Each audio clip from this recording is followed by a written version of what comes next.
ప్రేమిస్తున్నావా అని అడిగారు. పేతురు, అవసరమా ప్రభుకి?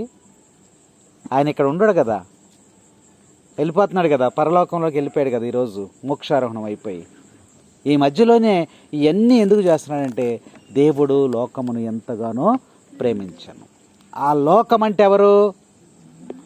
నువ్వు నువ్వు నువ్వు నువ్వు నువ్వు నువ్వు నువ్వు నేను అందరం ఉన్నాం అందులో. మనందరినీ కూడా దేవుడు ప్రేమిస్తూ ఉన్నాడు. ఆయన ప్రేమను బట్టే మనము ఈ స్థితిలో ఉన్నాం. నీ ప్రేమ చాలయ్యా, నీ కృపయే చాలయ్యా, నీ ప్రేమ చాలయ్యా, నీ కృపయే చాలయ్యా. ఓ యేసయ్యా, ఓ యేసయ్యా, కృపయే చాలయ్యా, నీ కృపయే చాలయ్యా. చప్పట్లు కొట్టగలరా? కృపయే చాలయ్యా, నీ కృపయే చాలయ్యా, కృపయే చాలయ్యా, నీ కృపయే చాలయ్యా, కృపయే చాలయ్యా, నీ కృపయే చాలయ్యా. రెండోసారి చక్క మీరు కూడా పాడండి. యేసయ్య ప్రేమ. ఆ ప్రేమ లేకపోతే మనము జీవించలేం. అందుకనే వాక్య భాగంలో మనం చూసినట్లయితే, మారాను మధురముగా మార్చావయ్యా, బండ నుండి జలమును కార్చావయ్యా. మారాను మధురముగా మార్చావయ్యా, బండ నుండి జలమును కార్చావయ్యా. ఎందుకు చేశాడు అది? మారా అంటే ఏంటి? చేదు. అవునా? ఆ యొక్క ప్రజలు ఆ యొక్క దారిలో ప్రయాణం చేస్తూ ఉన్నప్పుడు, ఆ ఊరు వచ్చినప్పుడు వారు బాగా దప్పిక కొని ఉన్నారు. దాహమేస్తూ ఉంది. ఏం చేయాలో అర్థం కావట్లా. అప్పుడు నీరు ఎక్కడన్నా ఉంటుందేమని వెతికినప్పుడు ఒక గుంట దొరికింది వాళ్ళకి. చలమి అని బైబిల్ గ్రంథంలో చలమి అని ఉంటుంది. చలమ గుంట. అందులో కొన్ని నీళ్లు ఉన్నాయి. అమ్మాయి, ఆ నీళ్లు దొరికినాయి, మనకి చాలు, దప్పిక తీర్చుకోవచ్చని వెళ్ళి ఆ నీటిని తీసుకొని అలా తాగాడు. ఎలా ఉన్నాయి? చేదుగా ఉన్నాయి. అప్పుడు ప్రార్థన చేశారు. ఈ చేదు నీరుని తాగలి. ఎంత దప్పికున్నా ఉప్పు నీళ్ళు ఇస్తే తాగుతావా? ఎంత దప్పికనైనా తట్టుకుంటాం, కానీ ఆ చేదు నీరు కానీ ఆ ఉప్పు నీరు కానీ మనం తాగలేం. ప్రార్థన చేసినప్పుడు దేవుడు వారితో మాట్లాడి ఏమన్నాడో తెలుసా? ఈ చెట్టు కొమ్మను, ఈ కొమ్మను విరిసి ఆ నీళ్ళ ఏమన్నాడు. ఈ కొమ్మేస్తే ఆ నీళ్లు మారుతాయి అని అడిగారా ఎవరన్నా? ఎందుకు అడగలేదు? విశ్వాసం. దేవుడు చెప్పినటువంటి మాటను మనము ఆలకించాలి, విశ్వసించాలి. కొమ్మను విరిచి ఆ గుంటలో ఏమన్నాడు? నీళ్లలో. వెంటనే ఆ కొమ్మను తీసుకెళ్ళి ఆ నీళ్ళలో వేశారు. నేస్తే ఆ చేదు నీరంతా కూడా ఏమైపోయింది? తీయగా మారిపోయింది. Praise the lord, praise the lord, praise the lord, praise the lord, praise the lord, praise the lord. కొమ్మ ఎవరు అంటే యేసయ్య. ఈ కొమ్మ ఎవరంటే యేసయ్య. నీ జీవితము చేదుగా ఉందా, వగరగా ఉందా? ఈ కొమ్మని విరిచి నీ జీవితం వేసుకో. నీ జీవితము సుఖమయమైపోతుంది. నీ జీవితము శాంతి సమాధానం అయిపోతుంది. అదే యేసయ్య ప్రేమ, దేవుని యొక్క ప్రేమది. నీ ప్రేమ చాలయ్యా, నీ కృపయే చాలయ్యా, నీ ప్రేమ చాలయ్యా, నీ కృపయే చాలయ్యా. ఓ యేసయ్యా, ఓ యేసయ్యా, కృపయే చాలయ్యా, నీ కృపయే చాలయ్యా. ఆయన ప్రేమ ఉంటే చాలు. ఈ చిన్నప్ప శిరోమణిల కుటుంబము శాంతి సమాధానాలతో ఉంటుంది. మానవ మాతృల యొక్క ప్రేమలు కాదు. మానవ మాతృల ప్రేమ కొద్ది కాలమే ఉంటుంది, కానీ దేవుని ప్రేమ శాశ్వతమైనటువంటి ప్రేమ. అందుకనే ఈరోజు వాక్య భాగం మనకు బోధిస్తూ ఉంది. దేవుని యొక్క నీ ప్రేమ చాలయ్యా, నాకు ఆస్తులు అవసరం లేదు, అంతస్తులు అవసరం లేదు, భవనాలు అవసరం లేదు, ఏం అవసరం లేదు. నీ ప్రేమ ఉంటే చాలు. నీ ప్రేమ ఉంటే నేను శాంతి సమాధానాలతో నేను జీవిస్తానని వాక్యభాగం మనకి బోధిస్తూ ఉంది. మారాను మధురముగా మార్చావయ్యా, బండ నుండి జలమును కార్చావయ్యా. అక్కడ వాక్యభాగంలో మనం చూసినట్లయితే దప్పికగా ఉన్నటువంటి వారికి ఆ యొక్క నీరు లేకపోతే బండ నుండి నీరు ఇచ్చాడు. ఎందుకు ఇచ్చాడంటే లోకమును ఎంతో ప్రేమిస్తూ ఉన్నాడు, మానవుల్ని ప్రేమిస్తూ ఉన్నాడు. ఆ ప్రేమను బట్టి ఆ బండలో నుంచి నీళ్లు తెప్పించి నీకు ఇచ్చాడు, నీ దప్పిక తీర్చాడు. నీ ఇంటికి ఎవరన్నా వచ్చారనుకోండి, ఏదైనా కావాలని అడిగారు అనుకోండి, ఆ వ్యక్తి మీద నీకు ప్రేమ లేకపోతే నువ్వు ఇస్తావా? ఉన్నా సరే లేదంటావు. కానీ ప్రేమ ఉంటే, ఆ వ్యక్తిని నువ్వు ప్రేమిస్తుంటే, ఆ వ్యక్తి నీకు ఇష్టమైతే, ఆ వ్యక్తిని నువ్వు అభిమానిస్తే నువ్వేం చేస్తావు?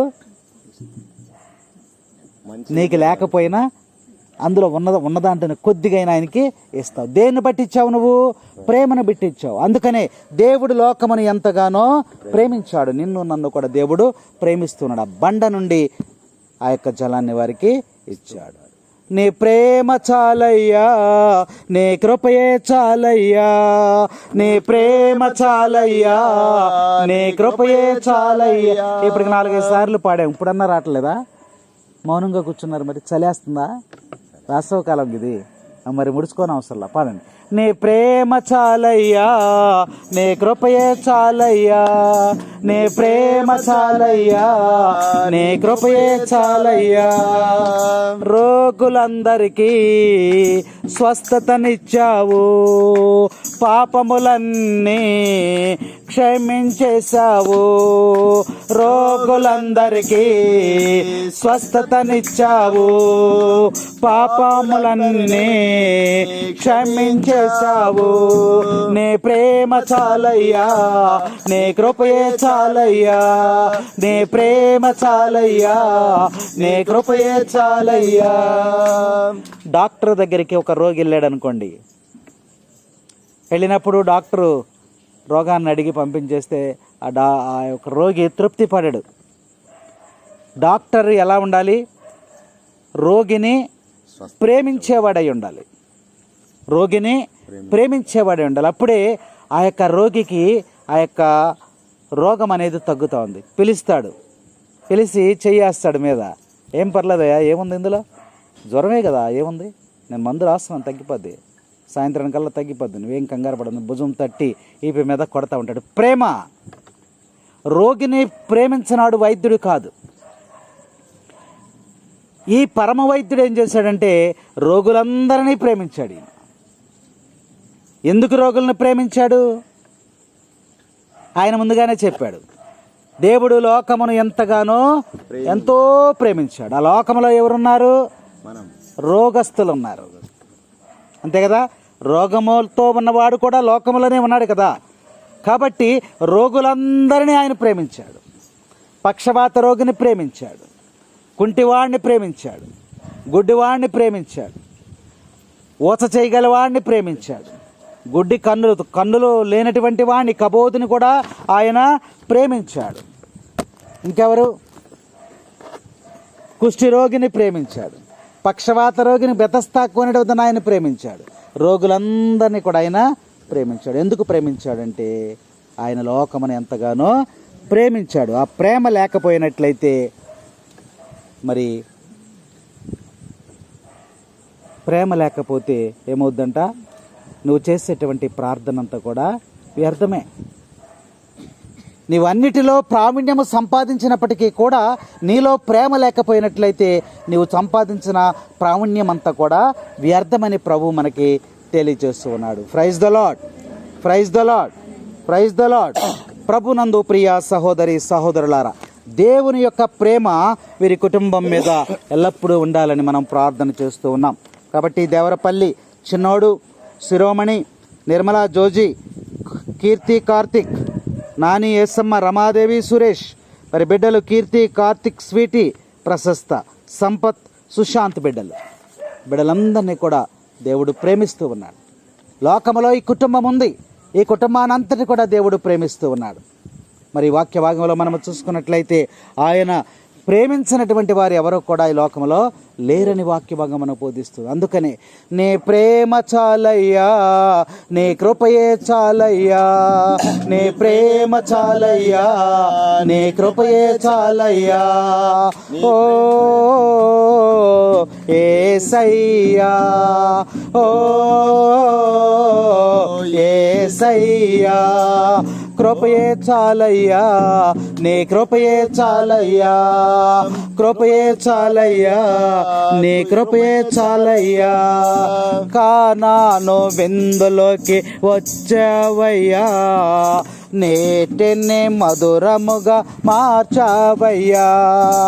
కానాను విందులోకి వచ్చావయ్యా, నేటిని మధురముగా మార్చావయ్యా. నీ ప్రేమ చాలయ్యా, నీ కృపయే చాలయ్యా, నీ ప్రేమ చాలయ్యా, నీ కృపయే చాలయ్యా. ఎక్కడికి వచ్చాడు యేసయ్యా? కానాను విందులోనికి వచ్చాడు. ఇప్పుడు ఎక్కడికి వచ్చాడు యేసయ్యా? శిరోమణి ఇంటిలోనికి వచ్చాడు యేసయ్య. శిరోమణి ఇంటిలోనికి వచ్చాడు.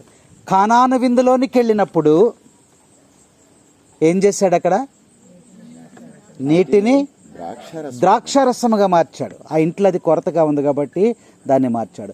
ఈరోజు ఎక్కడికి వచ్చాడు యేసయ్య? శిరోమణి చిన్నప్పల ఇంటిలోనికి వచ్చాడు. ఆ ఇంటిలో ఏ సమస్యలు ఉన్నాయో, ఏ ఆర్థిక ఇబ్బందులు ఉన్నాయో, ఏ రకమైనటువంటి ఆలోచనలతో వాళ్ళు ఉన్నారో వాటన్నిటినీ కూడా దేవుడు సమకూరుస్తాడు. ఎందుకనంటే ఆయన ప్రేమిస్తూ ఉన్నాడు, ఆయన ఈ కుటుంబాన్ని ప్రేమిస్తూ ఉన్నాడు. అందుకనే అయ్యా నాకేం అవసరం లేదయ్యా, నీ ప్రేమ నాకు చాలు, నీ ప్రేమ ఉంటే నాకు చాలు, నాకేమీ కూడా అవసరం లేదనేది ప్రభు ఈరోజు వాక్యం ద్వారా మనకి హెచ్చరిక చేస్తూ ఉన్నారు. ఎవరైతే దేవుణ్ణి ప్రేమిస్తారో, ఎవరైతే దేవుణ్ణి ఆరాధిస్తారో, ఎవరైతే దేవుణ్ణి గణపరుస్తారో వారిని గణపరుస్తాను, నన్ను గణపరిచి వారిని నేను గణపరుస్తాను. ఈరోజు మరి ప్రభువుని, తల్లిని ఆ యొక్క గృహానికి ఆహ్వానించుకొని ఈ యొక్క గణపరుస్తుంది, మహిమపరుస్తుంది. కాబట్టి ఈ కుటుంబాన్ని దేవుడు గణపరుస్తాడని విశ్వాసంతో మనం ప్రార్థన చేస్తున్నాం. అందుకనే నీ ప్రేమ చాలయ్యా, నీ ప్రేమనే తట్టుకోలేకపోతే శిరోమణి నీ ప్రేమనిక తట్టుకోలేదు. కాబట్టి మరియ తల్లి మధ్యస్థ ప్రార్థన, యేసయ్య ప్రేమ ఈ కుటుంబానికి చాలు.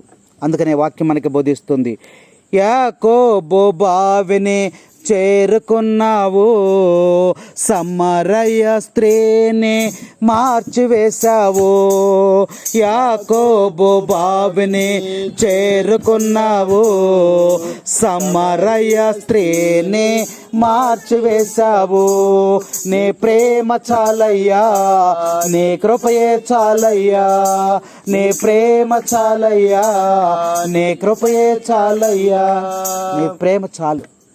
ఈ కుటుంబంలో ఉన్నటువంటి కోటయ్య, ఉషా, కోటయ్య, ఉషా ఇక్కడ ఉన్నారా?